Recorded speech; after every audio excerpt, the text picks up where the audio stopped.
అంటే ఒక పేషెంట్ మీ దగ్గరికి వస్తే సో ఆయన లైఫ్లో ఏమేమి చేస్తాడు అనేది మొత్తం అడుగుతారు మీరు? మొత్తం అడుగుతామండి. మీ ఫాదర్కి బాల్నెస్ ఉందా? లేదు. మీ తాతగారికి ఉందా? లేదు. మీ మదర్ సైడ్ మీ మేనమామలకు కానీ ఎవరికన్నా ఉందా? లేదు.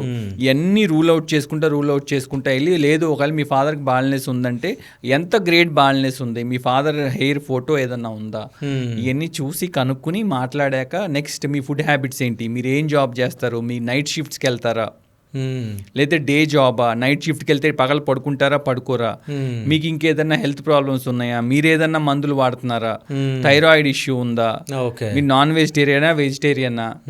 అంటే మీకు నాన్ వెజిటేరియన్స్లో కంపారిజన్ ఎందుకు వస్తుంది అంటే నాన్ వెజిటేరియన్స్ ఎక్కువ ప్రోటీన్ ఫుడ్ తీసుకుంటారు, వెజిటేరియన్స్ తక్కువ ప్రోటీన్ తీసుకుంటారు.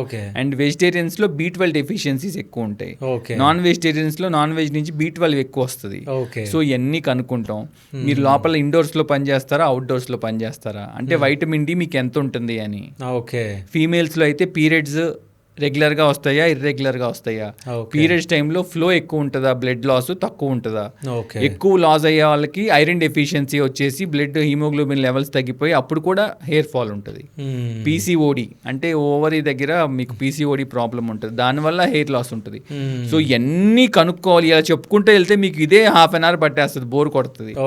సో ఇవన్నీ కనుక్కుని ఇవన్నీ సైంటిఫిక్గా కనుక్కుని ఎవాల్యుయేట్ చేసుకుని అప్పుడు ట్రీట్మెంట్ డిసైడ్ చేస్తాం.